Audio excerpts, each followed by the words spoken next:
নতুন রঙে সেজেছে খুলনা শিববাড়ি। প্রতিটি দেয়ালে আশেপাশে এদিকে ওদিকে সবখানে শুধু পেন্টিং আর পেন্টিং, এক একটা পাহাড়ি রঙের যেগুলো দেখা যাচ্ছে এখানে।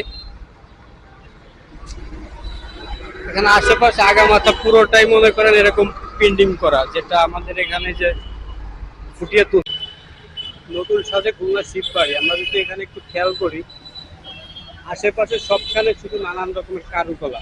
1971 কিন্তু 2024 বোঝানো হচ্ছে, এটা ছাত্রদের আন্দোলন যেটা ওটাকে বোঝানো হচ্ছে। আমরা এখানে যদি একটু খেয়াল করি, এখানে আশেপাশে অসংখ্য এভাবে হাতের কাজ করা হচ্ছে। আর এখানে আমরা যদি দেখি ভাইয়ারা এখনো পেন্টিং করতেছে। আমাদের বাংলাদেশের যত ঐতিহ্য আছে আমার মনে হয় এখানে সবকিছু ফুটিয়ে ধরা হয়েছে। আমরা যদি এখানে দেখি প্রত্যেকটা আমাদের এই বৈষম্য বিরোধী ছাত্র আন্দোলনের ঘটনা এখানে তুলে ধরা হয়েছে খুব সুন্দরভাবে।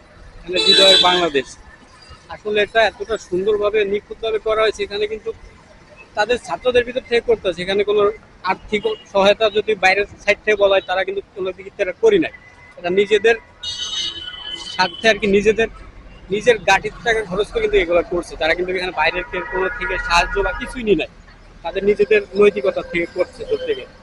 আমাদের বাংলাদেশের নানান রকম ঐতিহ্য এখানে কিন্তু সুন্দরভাবে, খুব সুন্দরভাবে নিখুঁতভাবে ফুটিয়ে তোলা হয়েছে। আমাদের বাঙালি গৌরব দেখুন, আমাদের খুলনার আশেপাশে এখানে কিন্তু আরো এখানে পেন্টিং করতেছে তারা। এটা একভাবে একটানা করে যাচ্ছে এগুলা।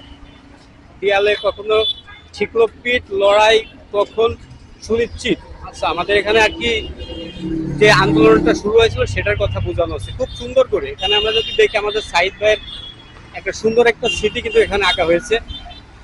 আমরা যতটা পারি এখান থেকে কিন্তু দেখানোর চেষ্টা করতেছি। খুব সুন্দর বিজয়, অনুপ্রেরণা। আসলে এগুলা দেখলে মন ভরে যায়। ঠিক আছে, খুব সুন্দরভাবে এখানে তৈরি করছে, লাগে 3D। আপনারা ছবিটা যাকে দেখছেন তাকে একদমই হয়তো চিনে গেছেন, আমাদের প্রিয় মুগ্ধ ভাই, যাকে এখানে খুব সুন্দর করে কিন্তু পেন্টিং এর মাধ্যমে বোঝানো হয়েছে। খুব সুন্দর করে তাকে উঠানো হয়েছে, বোঝা যাবে না যেটা কোনো একটা দেয়ালের পিকচার। পুরো হুবহু মুগ্ধ ভাইকে তোলা হয়েছে এখানে।